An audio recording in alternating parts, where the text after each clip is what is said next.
Welcome to J news. ముందుగా headlines చూద్దాం. అమరావతిలో అడుగుపెట్టిన డిప్యూటీ సీఎం పవన్ కు ఘన స్వాగతం పలికిన రైతులు. నేడు సచివాలయంలోని తన పేసీని పరిశీలించేందుకు అమరావతి రాక రేపు పదవి బాధ్యతలు చేపడుతున్న పవన్ కళ్యాణ్.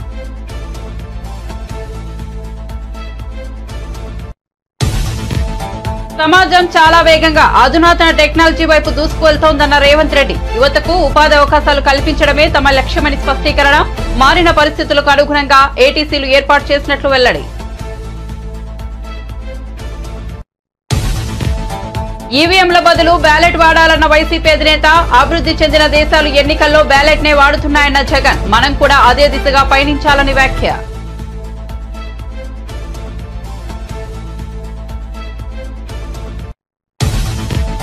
మీరు గెలిస్తే ఈవీఎంలు చక్కగా పనిచేసినట్టా లేకపోతే పనిచేయనట్టా అన్న నారా లోకేష్. ఇటీవల ఎన్నికల్లో ఈవీఎంల పనితీరుపై జగన్ సందేహాలు. జగన్ ట్వీట్ పై మండిపడుతున్న టీడీపీ నేతలు.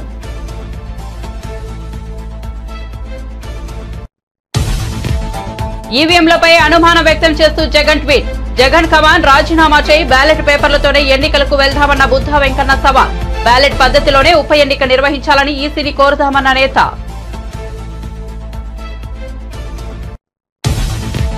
జస్టిస్ నరసింహారెడ్డి కమిషన్ ఎదుట హాజరైన కోదండరాం. ప్రజా సంక్షేమం కోసం ప్రభుత్వం అధికారులను ఉపయోగించాలని సూచన.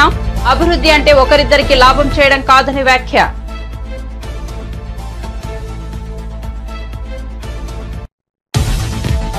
చంద్రబాబు పోలవరంపై డబ్బులు సంపాదించాలని చూశారన్న మాజీ మంత్రి అంబటి రాంబాబు. చంద్రబాబు పోలవరం ద్రోహి అంటూ అంబటి రాంబాబు ఫైర్.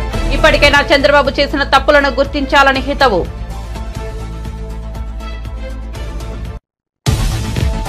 వైసీపీ ప్రభుత్వం విశాఖను గంజాయి రాజధానిగా మార్చేసిందని టీడీపీ ఏపీ చీఫ్ పల్లా ఆరోపణ. నగరానికి పునర్వైభవం తెస్తామన్న ఏపీ టీడీపీ చీఫ్.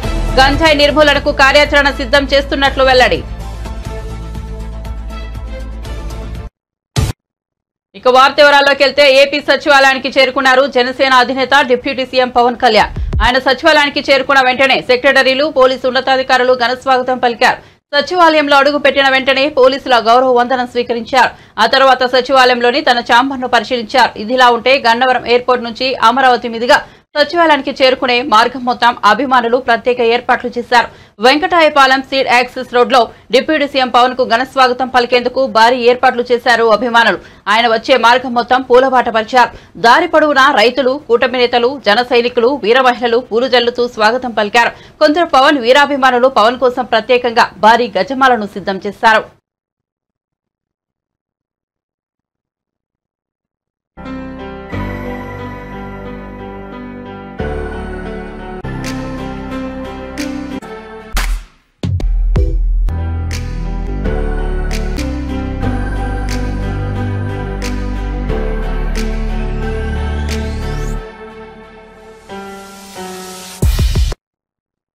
సమాజం చాలా వేగంగా అధునాతన టెక్నాలజీ వైపు దూసుకెళ్తోందని తెలంగాణ ముఖ్యమంత్రి రేవంత్ రెడ్డి అన్నారు.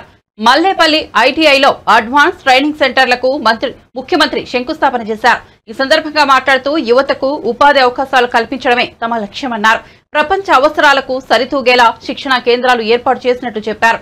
మారిన పరిస్థితులకు అనుగుణంగా యువతను తీర్చిదిద్దేందుకు ఏటీసీలు ఏర్పాటు చేశామన్నారు. ప్రైవేట్ రంగంలోని ఇతర ఉద్యోగాలు అందిపుచ్చుకోలేని పరిస్థితి నెలకొందన్నారు. సాంకేతిక నైపుణ్యం ఉంటే ప్రభుత్వ ఉద్యోగాల వైపు మాత్రమే చూడరని పేర్కొన్నారు. కార్యరూపంలోకి దాల్చిన మంత్రివర్యులు దుద్దిల్ల శ్రీధర్ బాబు గారు, అదేవిధంగా financial and technical partner Tata సంస్థకు సంబంధించిన ప్రతినిధులు, అదేవిధంగా ఐటీఐకి సంబంధించిన విద్యార్థులు, వివిధ శాఖలకు సంబంధించిన అధికారులు, అదేవిధంగా భవన నిర్మాణ కార్మికులకు సంబంధించిన వాళ్ళ పిల్లలు, విద్యార్థులు అందరూ కూడా ఈ కార్యక్రమంలో పాల్గొని ప్రభుత్వం ఒక మంచి ఆలోచనతోటి ఈ తెలంగాణ రాష్ట్రంలో ముఖ్యంగా తెలంగాణ ఉద్యమం, తెలంగాణ రాష్ట్ర సాధనలో విద్యార్థుల యొక్క నిరుద్యోగ సమస్య, ఉద్యోగ ఉపాధి అవకాశాలే ఆనాడు అత్యంత కీలక పాత్ర పోషించినాయి. ఆ యొక్క అవకాశాలు రాకపోవడం వల్ల విద్యార్థులలో నిగూఢమైన ఒక భావోద్వేగం పెనవేసుకుపోయి తెలంగాణ ఉద్యమ రూపంలో తెలంగాణ రాష్ట్రాన్ని సాధించినాయి.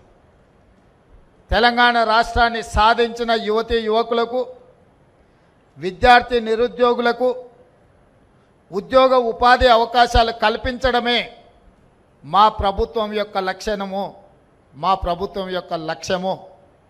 ఆ లక్ష్యంతోనే మా ప్రభుత్వం ఏర్పడిన వెంటనే ప్రజాపాలనలో భాగంగా రాష్ట్రం నలుమూలలో ఉన్న ప్రభుత్వ ఐటీఐలు అన్నిటిని కూడా వాటిని వివరాలు తెప్పించి ఈనాడు ఆ ఐటీఐలు నిరుపయోగంగా మారి విద్యార్థులు అందులో చేరకపోవడమే కాదు, అక్కడ నేర్పిస్తున్న ఏ నైపుణ్యం కూడా వాళ్ళకు ఉద్యోగ ఉపాధి అవకాశాలు కల్పించలేని పరిస్థితి.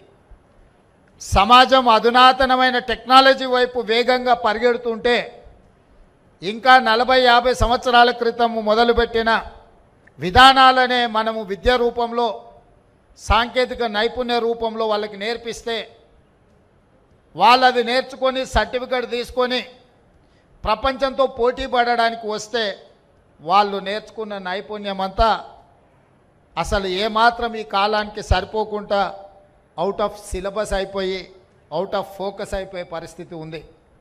అందుకే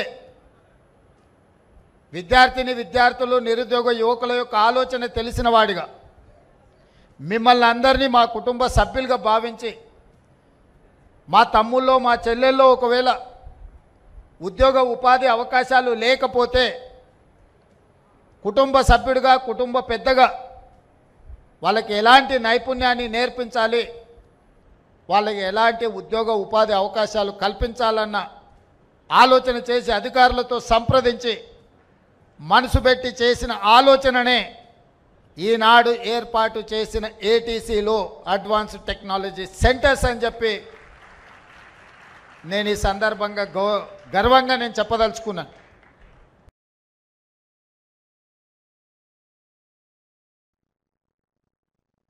ఈవీఎంలపై విమర్శలు వస్తున్న వేళ ఏపీ మాజీ సీఎం వైసీపీ అధినేత వైఎస్ జగన్మోహన్ రెడ్డి తాజాగా సంచలన ట్వీట్ చేశారు.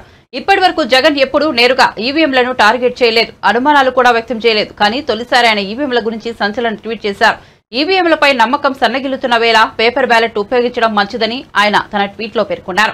న్యాయం జరగడం మాత్రమే కాదు, కనిపించాలి. అలాగే ప్రజాస్వామ్యం బలంగా ఉండటమే కాకుండా నిస్సందేహంగా కనిపించాలి. ప్రపంచవ్యాప్తంగా దాదాపు అభివృద్ధి చెందిన ప్రతి ప్రజాస్వామ్య దేశంలో నిర్వహించే ఎన్నికల పద్ధతిలో ఈవీఎంలు కాకుండా పేపర్ బ్యాలెట్లు ఉపయోగిస్తున్నారు.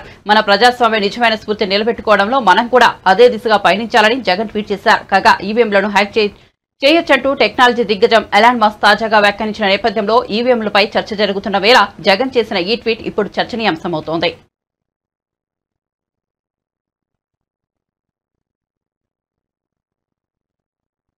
ఇటీవలి ఎన్నికల్లో ఈవీఎంల పనితీరుపై మాజీ సీఎం జగన్ సందేహాలు లేవనెత్తుతూ ట్వీట్ చేయడం తెలిసిందే. దీనిపై టీడీపీ నేతలు మండిపడుతున్నారు.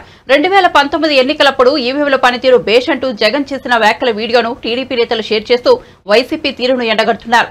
తాజాగా ఈ అంశంపై టీడీపీ జాతీయ ప్రధాన కార్యదర్శి మంత్రి నారా లోకేష్ కూడా స్పందించారు. ప్రజా తీర్పును అంగీకరించాల్సిందే జగన్, మీకు ప్రజాస్వామ్యం అంటే గిట్టదు. ప్రజల హక్కులను పరిరక్షించడానికి ఏర్పాటైన సంస్థలు, వ్యవస్థలు, వేదికలను మీరు క్రమంగా నాశనం చేస్తూ వచ్చారు. ఏపీ ప్రజలు ఏళ్ల తరబడి సమిష్టి కృషితో నిర్మించుకున్న వాటిని మీరు ఒక్క దెబ్బతో కూల్చేశారు. మీరు 2019లో గెలిచినప్పుడేమో ఈవీఎంలు చక్కగా పనిచేసినట్ట, ఇప్పుడు మీరు 2024లో ఓడిపోతేనేమో ఈవీఎంలపై నిందలు వేస్తారా? ఎంతటి నయవంచన! మీరు మీ పదవి కాలంలో విఫలమయ్యారని, అందుకే ప్రజల్ని మిమ్మల్ని పూర్తిగా తిరస్కరించారని ఇకనైనా మీరు గుర్తిస్తే బాగుంటుందని తెలిపారు.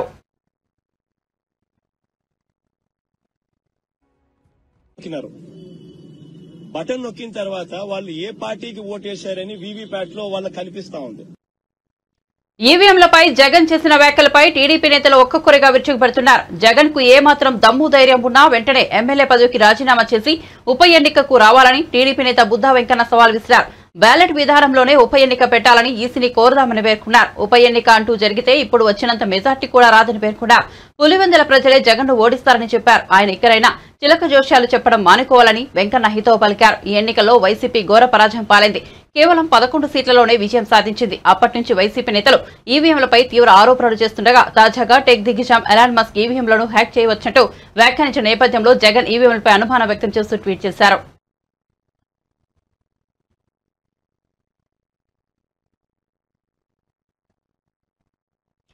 ఆంధ్రప్రదేశ్ రాజధాని అమరావతి నిర్మాణం, పోలవరం ప్రాజెక్టును పూర్తి చేయడం ఈ రెండు తమ ప్రభుత్వ ప్రధాన లక్ష్యాలని TDP AP chief Palla Srinivasarao Yadav పేర్కొన్నారు. ఈ మేరకు మంగళవారం విశాఖపట్నంలో ఆయన మీడియాతో మాట్లాడారు. అమరావతి పనులు తిరిగి ప్రారంభించామని, శరవేగంగా కొనసాగుతున్నాయని తెలిపారు. రాష్ట్రానికి రాజధానిగా అమరావతి కాబోతోందని గర్వంగా చెబుతున్నామని అన్నారు. ఆర్థిక రాజధానిగా విశాఖను తీర్చిదిద్దుతామని వివరించారు. దేశంలోనే నెంబర్ 1 ఆర్థిక రాజధానిగా విశాఖను మారుస్తామన్నారు. గత ప్రభుత్వం విశాఖపట్నమే ఏపీ రాజధాని అని చెప్పి సిటీని గంజాయి రాజధానిగా మార్చేసిందని పల్లా శ్రీనివాసరావు యాదవ్ ఆరోపించారు. సిటీలో గంజాయి నిర్మూలనకు కార్యాచరణ సిద్ధం చేస్తున్నట్టు తెలిపారు. విశాఖకు పునర్వైభవం కల్పించే బాధ్యత తమదేనని చెప్పారు. ఇచ్చినటువంటి తెలుగుదేశం పార్టీకి రాష్ట్ర అధ్యక్షులుగా నాకు అవకాశం కల్పించడం అంటే నా పూర్వజన్మ సుకృతంగా నేను భావిస్తున్నాను. సోదరులను దయచేసి ఎవరు క్లాప్స్ కొట్టద్దు. ఇది ఎందుకంటే ఇది ఎంతో మంది పెద్దలు, అనుభవం ఉన్నటువంటి వారు అందరూ కూడా ఎదురు చూస్తున్నటువంటి అవకాశం కూడా ఎదురు చూస్తుంటారు. కానీ నా శక్తి సామర్థ్యాల మీద, నా మీద నమ్మకంతో తెలుగుదేశం పార్టీ జాతీయ అధ్యక్షులు, ముఖ్యమంత్రి అయినటువంటి చంద్రబాబు నాయుడు గారు నాకు ఈ అవకాశం కల్పించినందుకు వారికి మళ్ళీ నేను శక్తి వంచన లేకుండా పనిచేస్తానని వారికి ఈ సందర్భంగా నేను ప్రత్యేకంగా ధన్యవాదాలు కూడా తెలియజేసుకుంటున్నా. అలాగే మా తెలుగుదేశం పార్టీ జాతీయ ప్రధాన కార్యదర్శి అయినటువంటి మా లోకేష్ బాబు గారికి, యువ నాయకులకు కూడా నేను ఈ సందర్భంగా ధన్యవాదాలు తెలియజేసుకుంటున్నా. ఎందుకంటే పార్టీలో కాలానికి అనుగుణంగా నిర్ణయాలు తీసుకోవాలి, యువ నాయకత్వాన్ని ప్రోత్సహించాలి, మెరుగైన ఆలోచనతో ముందుకు వెళ్ళాలి అనే ఆలోచన చేస్తున్నటువంటి మరి లోకేష్ బాబు గారు, వారికి కూడా ఈ సందర్భంగా నాకు అవకాశం కల్పించినందుకు వారికి ధన్యవాదాలు తెలియజేస్తాను. పార్టీ క్యాడర్ని, ప్రభుత్వాన్ని రెండింటినీ కూడా సమన్వయం చేసుకుంటూ ఒక వారధిలాగా ముందుకు వెళ్ళాలని. ఎందుకంటే పార్టీ అధికారం కోసం, అధికారం తేడం కోసం 5 సంవత్సరాలు అహర్నిశలో కష్టపడినటువంటి కార్యకర్తలకు వారికి సముచిత స్థానం కల్పించాలి. ఎందుకంటే అధికారం తేడం కోసం వాళ్ళు ఎంత శ్రమించినా కొన్ని అనుభవాలతో, గత అనుభవాలతో అధికారంకి వచ్చిన తర్వాత క్యాడర్ పార్టీకి దూరం అవుతుందనే ఆలోచన మరి కలిగించినటువంటి సందర్భంలో నరసాపురం బీజేపీ ఎంపీ భూపతిరాజు శ్రీనివాస్ వర్మ కేంద్ర మంత్రిగా బాధ్యతలు స్వీకరించారు. కేంద్ర ఉక్కు శాఖ సహాయ మంత్రిగా తన ఛాంబర్లో సంతకం చేసి బాధ్యతలు తీసుకున్నారు. ఈ కార్యక్రమంలో కేంద్ర మంత్రి కిషన్ రెడ్డితో పాటు ఏపీ బీజేపీ ఎమ్మెల్యేలు సుజనా చౌదరి, అరిమిలి రాధాకృష్ణ, బొలిశెట్టి శ్రీనివాస్, విష్ణుకుమార్ రాజు, మాజీ మంత్రి విధాని సత్యనారాయణ, సోము వీర్రాజు, రమేష్ నాయుడు, మాజీ ఎంపీ జీవెల్ నరసింహారావుతో పాటు పలువురు పాల్గొన్నారు. శ్రీ నరేంద్ర మోడీ గారి మంత్రివర్గంలో కేంద్ర భారీ పరిశ్రమలు మరియు ఉక్కు శాఖల సహాయ మంత్రిగా ముందుకు వెళ్తాననేటువంటి విషయాన్ని ఈ సందర్భంగా చెప్తున్నాను. ఇదే సందర్భంలో నాకు కీలకమైనటువంటి బాధ్యతలు ఇచ్చినందుకు కూడా మరొకసారి ప్రధానమంత్రి వారికి ధన్యవాదాలు తెలియజేస్తున్నా. అంతకన్నా ముందు నేను ఈ స్థాయికి రావడానికి కారణమైనటువంటి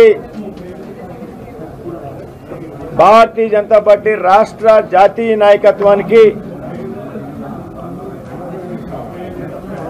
ఒక సామాన్య కార్యకర్తగా బీజేపీలో పనిచేయడం ప్రారంభించిన నేను 35 సంవత్సరాల క్రితం ఈరోజు కేంద్ర మంత్రి స్థాయికి తీసుకొచ్చినటువంటి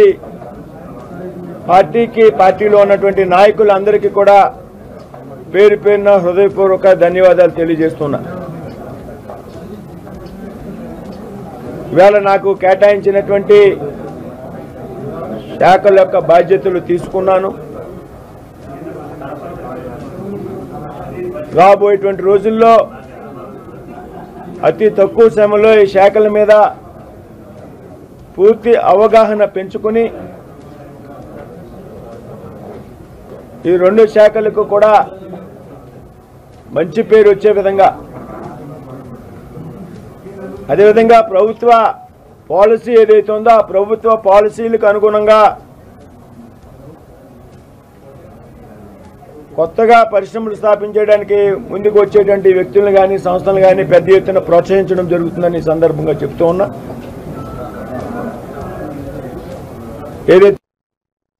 గత ప్రభుత్వం తీసుకున్న నిర్ణయాలన్నింటినీ సమర్థించుకునే ప్రయత్నం చేస్తున్నారని తెలంగాణ జనసమితి అధ్యక్షుడు కోదండరాం అన్నారు. భద్రాద్రి, యాదాద్రి పవర్ ప్లాంట్లు, ఛత్తీస్గఢ్ విద్యుత్ కొనుగోలు వ్యవహారంపై జస్టిస్ నరసింహారెడ్డి కమిషన్ విచారణ జరుపుతోంది. ఇందుకోసం హైదరాబాద్ లోని బీఆర్కే భవన్ లోని కమిషన్ కార్యాలయానికి కోదండరాంతో పాటు విద్యుత్ శాఖ అధికారి రఘు వచ్చారు. వారిద్దరి నుంచి కమిషనర్ వివరాలు అడిగి తెలుసుకున్నారు. అనంతరం కోదండరాం మీడియాతో మాట్లాడుతూ ప్రజాశిక్షణ కోసం ప్రభుత్వం తన అధికారాన్ని ఉపయోగించాలన్నారు. అభివృద్ధి అంటే ఒకరిద్దరికి లాభం చేయడం కాదన్నారు. గత ప్రభుత్వం తొందరపాటు చర్యల వల్ల ట్రాన్స్కో, జెన్కోలకు 81,000 కోట్ల అప్పులు అయ్యాయన్నారు. గత ఏడాది వరదలు వస్తే భద్రాద్రి ప్లాంట్లో విద్యుత్ ఉత్పత్తిని నిలిపివేయాల్సి వచ్చిందన్నారు. భవిష్యత్తులో గోదావరి వద్ద నీటి మట్టం పెరిగితే భద్రాద్రి ప్లాంట్లను కాపాడుకోగలమా అని ఆయన ప్రశ్నించారు.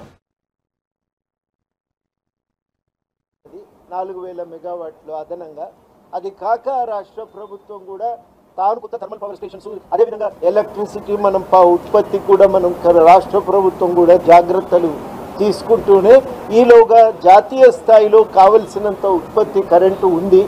దాన్ని మనం తక్కువ ధరకే అమ్ముతున్నాయి అన్ని కంపెనీలు. ఆ తక్కువ ధరకు దొరికే కరెంటు కూడా మనం తెచ్చుకోవచ్చు అనేది ఆ రోజుల్లో మేము చేసినటువంటి సూచన. ఈ 3 సూచనలు ప్రధానంగా, ఒకటి కేంద్రం నుంచి వచ్చే కరెంటును మనం వాడుకోవటం చట్ట ప్రకారంగా, రెండవది మనం ఉత్పత్తిని పెంచుకోవటానికి చర్యలు తీసుకోవటం. ఆ చర్యలు తీసుకునేటప్పుడు కూడా జాగ్రత్త పాటించాలి. సాంప్రదాయక ఏతరమైనటువంటి మనకు ఇంధన ఉత్పత్తికి కూడా సోలార్ ఎనర్జీ ఇట్లాంటి వాటి మీద కూడా దృష్టి పెట్టాలని. మూడవది ఏంటంటే జాతీయ స్థాయిలో మిగులుంది, మనకు లేదు. ఆ జాతీయ స్థాయిలో ఉన్న మిగుల్ని మనం తక్కువ ధరకే కొనుక్కొని మన అవసరాలను మనం తీర్చుకునే ప్రయత్నం చేయవచ్చు అనే 3 సూచనలు ఆ రోజుల్లో చేయటం జరిగింది.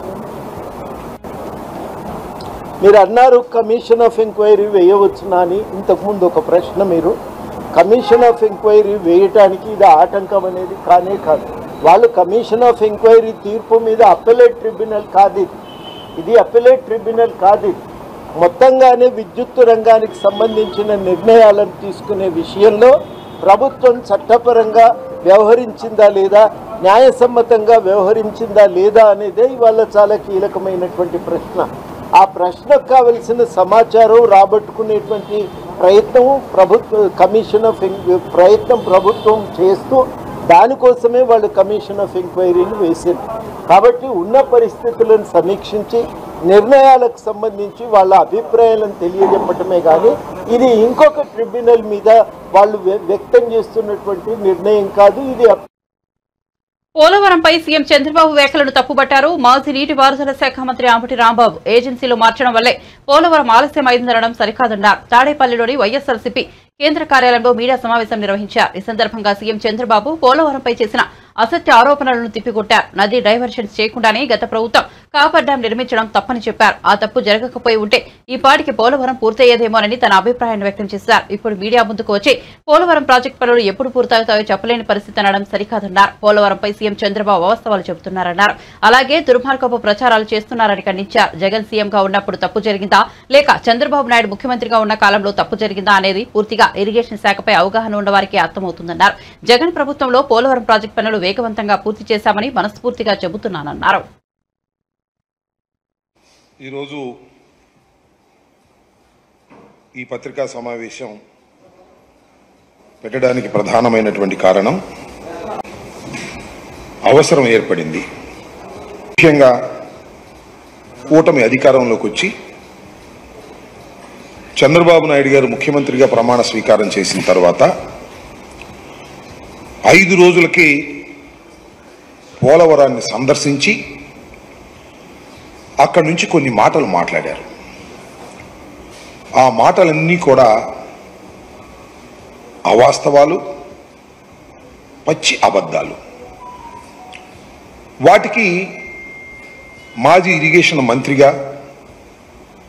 బాధ్యత కలిగిన వ్యక్తిగా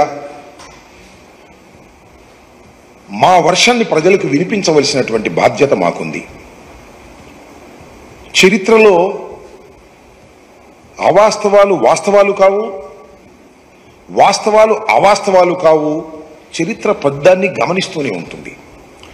ఇక్కడ దుర్మార్గంగా పోలవరానికి సంబంధించినటువంటి అంశాలను చాలా దుర్మార్గంగా ఎస్టాబ్లిష్ చేయడానికి చంద్రబాబు నాయుడు గారు, ఆయనకి సంబంధించినటువంటి కొన్ని పత్రికలు ప్రయత్నం చేస్తున్నాయి. వాస్తవాలను ప్రజలకు వివరించవలసినటువంటి బాధ్యత మాకుంది. ఒక పత్రికలో రాశారు, పేరు ఎందుకులేండి, పోలవరానికి జగన్ ద్రోహం క్షమించరాని నేరం. పోలవరానికి జగన్మోహన్ రెడ్డి గారు ద్రోహం చేశాడని, అది క్షమించడానికి వీల్లేనటువంటి నేరం అనేటువంటి మాట ఆ పత్రిక మెయిన్ హెడ్డింగ్లో పెట్టారు. అలాగే కొన్ని చంద్రబాబు నాయుడు గారు చెప్పినటువంటి విషయాల మీద జగన్ బీఆర్ఎస్ పార్టీపై ఎమ్మెల్సీ జీవన్ రెడ్డి తీవ్ర విమర్శలు గుప్పించారు. గత ప్రభుత్వం విద్యుత్ ఒప్పందాలపై అక్రమాలు వెలుగులోకి వస్తున్నాయన్నారు. బీఆర్ఎస్ ప్రభుత్వం సౌర, పవన్ విద్యుత్ ఉత్పత్తికి ప్రాధాన్యం ఇవ్వలేదన్న జీవన్ రెడ్డి ₹3 దొరికే విద్యుత్తును వద్దని చెప్పి ₹6 ఎవరైనా కొంటారా అని ప్రశ్నించారు. చర్చను పక్కదారి పట్టించేందుకు బీఆర్ఎస్ ప్రయత్నిస్తోందని విమర్శించారు. కేసీఆర్ నిర్ణయంతో విద్యుత్ శాఖపై 40,000 కోట్ల ఆర్థిక భారం పడిందన్నారు. గాంధీ భవన్ లో ఆయన మీడియా సమావేశంలో మాట్లాడారు. ఆయన మాకు బుద్ధి చెప్పి మాట్లాడడానికి బాగానే ఉంటుండే. రుణమాఫీ చేయడానికి 5 సంవత్సరాలు గడిచినా కానీ ₹1,00,000 రుణమాఫీ చేయలేదు. ఎవరు? మేము ఎన్నికల మేనిఫెస్టో ఏం పేర్కొన్నామో దానికి అనుగుణంగా ఆర్థిక వనరులు ఇదే హరీష్ రావు ఏం చేసిందే, మొత్తం ఖజానా ఊడ్చడమే కాదు రాష్ట్రాన్ని అప్పులో ఉప్పులోకి నెట్టి ఈ జైరేట్ల చేతో చూస్తా అన్నట్టు ఈయన కథ. ఈ రాష్ట్ర అప్పులకు ఏంటంటే కారణమేవారు హరీష్ రావు గారు కాదా? ఆనాడు ఆర్థిక శాఖ మంత్రి ఈయన బుద్ధిగా ఉన్నట్టయితే రాష్ట్రం ఇవాళ అప్పులకు నెట్టబడుతుండేనా? చేసేదంతా చేసి ఇక చేసి ఎట్లా చెప్తావు అంటే ఏమన్నట్టే ఇవాళ మేము ఈ ఆర్థిక వ్యవస్థను గాడిలో పెడుతున్నది ఈ ప్రభుత్వము. Thank you. అసెంబ్లీలో డిబేట్ అవుతే కాంగ్రెస్ పార్టీ చెప్పలేదు మేము, ఇది మనం పై భారం కాబోతుంది, యాదాద్రి పవర్ ప్రాజెక్టే తెలంగాణ రాష్ట్రం మీద గుదిబండ కాబోతుందని చెప్పి హెచ్చరించడం చెప్పండి. Between 14 to 19 minute came for debate. అలాంటి ప్రభుత్వాన్ని మేము హెచ్చరించినాం, యాదాద్రి పవర్ ప్రాజెక్ట్ ఏదైతుందో తెలంగాణ రాష్ట్రపై గుదిబండ కాబోతుందని చెప్పని మేము ఆనంద హెచ్చరించడం చెప్పంటున్నాం. సోలార్ పవర్ మనకు చీపర్ ప్రైస్ వస్తుందని చెప్పాను. ఇవాళ ఎనీ జనరేషన్ యూనిట్ ఏదైతుందో పిట్ హెడ్ లో పెట్టాలని చెప్పని. ఆంధ్రుల జీవనాడి పోలవరాన్ని జగన్ అధోగతి పాల్చేశారని టీడీపీ ఎమ్మెల్సీ పంచమర్తి అనురాధ విమర్శించారు. ఆమె మీడియాతో మాట్లాడుతూ పోలవరం పనులు 72% పూర్తి చేసిన ఘనత చంద్రబాబుదే అన్నారు. ఒక్క రోజులో 35,000 క్యూబిక్ మీటర్ల కాంక్రీట్ వేసి గిన్నిస్ రికార్డు సృష్టించారని గుర్తు చేశారు. 5 ఏళ్లు అధికారంలో ఉన్న జగన్ రివర్స్ టెండరింగ్ పేరుతో కమిషన్లు దండుకున్నారని ధ్వజమెత్తారు. సకాలంలో పోలవరం పూర్తయి ఉంటే 7.20 లక్షల ఎకరాలకు సాగునీరు అందేదని చెప్పారు. పొరుగు రాష్ట్రాలైన ఛత్తీస్గఢ్, ఒడిశాకు కూడా నీళ్లిచ్చే స్థితిలో ఆంధ్రప్రదేశ్ ఉండేదని తెలిపారు. రాబోయే రోజుల్లో పోలవరం పూర్తి చేసేది చంద్రబాబే, రాష్ట్రాన్ని సస్యశ్యామలం చేసేది చంద్రబాబేనని ఉద్ఘాటించారు. 13,080 క్యూబిక్ మీటర్ల కాంక్రీట్ని ఆ రోజు పోలవరం ప్రాజెక్టులో చేయించడం వల్ల గిన్నీస్ బుక్ ఆఫ్ రికార్డ్స్ కూడా ఎక్కడం జరిగింది. రాష్ట్ర చరిత్రలోనే కాదు, దేశ చరిత్రలోనే కాదు, ప్రపంచ చరిత్రలో కూడా ఏ నాయకుడు ఒక సాగునీటి ప్రాజెక్టు కోసం ఇంత శ్రమ పడలేదు. అలా పోలవరం ప్రాజెక్ట్ని పూర్తి చేయటం కోసం మరి అహర్నిశలు మరి కష్టపడిన ఏకైక నాయకుడు నారా చంద్రబాబు నాయుడు గారు.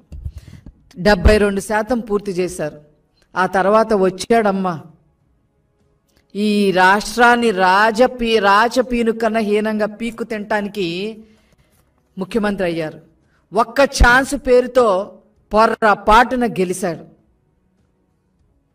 రాష్ట్రం ఎంత అధోగతి పాలైపోయిందో అందరికీ కూడా తెలుసు. పోలవరం ప్రాజెక్టు ఎంత అధోగతి పాలు చేశారో నిన్న ఆల్రెడీ నారా చంద్రబాబు నాయుడు గారు చెప్పడం జరిగింది. మేము మళ్ళీ చెప్పదలుచుకున్నాం.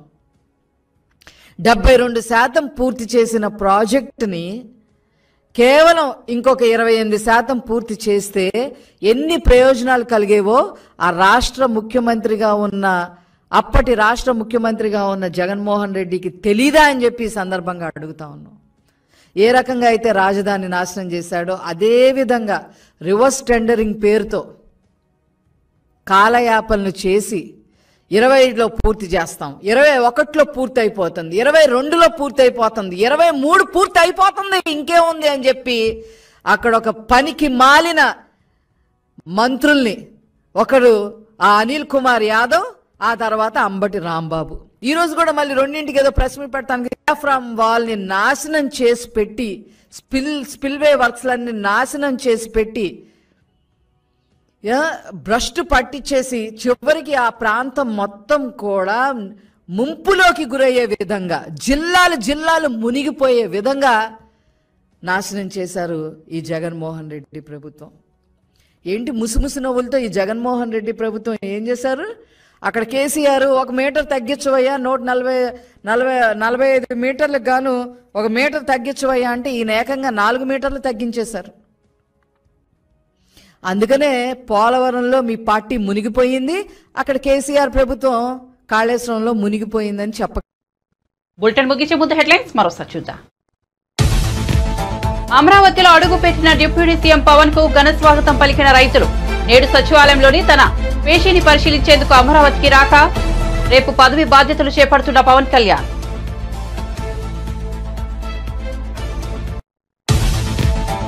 సమాజం చాలా వేగంగా అధునాతన టెక్నాలజీ వైపు దూసుకెళ్తోందన్న రేవంత్ రెడ్డి. యువతకు ఉపాధి అవకాశాలు కల్పించడమే తమ లక్ష్యమని స్పష్టీకరణ. మారిన పరిస్థితులకు అనుగుణంగా ఏటీసీలు ఏర్పాటు చేసినట్లు వెల్లడి.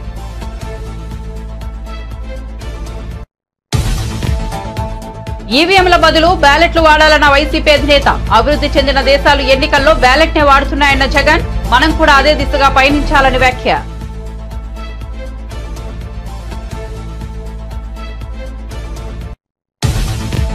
మీరు గెలిస్తే ఈవీఎంలు చక్కగా పనిచేసినట్టా లేకపోతే పనిచేయనట్టానన్న నారా లోకేష్. ఇటీవలి ఎన్నికల్లో ఈవీఎంలు పనితీరుపై జగన్ సందేహాలు. జగన్ ట్వీట్ పై మండిపడుతున్న టీడీపీ నేతలు.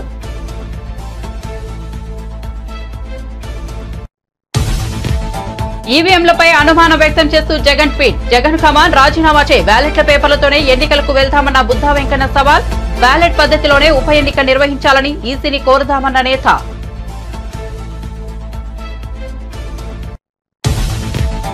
జస్టిస్ నరసింహారెడ్డి కమిషన్ ఎదుట హాజరైన కోదండరాం. ప్రజా సంక్షేమం కోసం ప్రభుత్వం అధికారులను ఉపయోగించాలని సూచన. అభివృద్ధి అంటే ఒకరిద్దరికి లాభం చేయడం కాదని వ్యాఖ్య.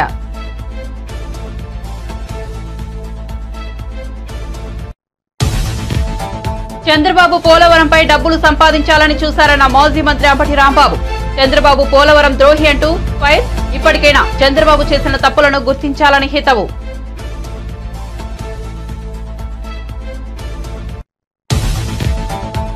వైసీపీ ప్రభుత్వం విశాఖను గంజాయి రాజధానిగా మార్చేసిందని టీడీపీ ఏపీ చీఫ్ పల్లా ఆరోపణ. నగరానికి పునర్వైభవం తెస్తామన్న ఏపీ టీడీపీ చీఫ్.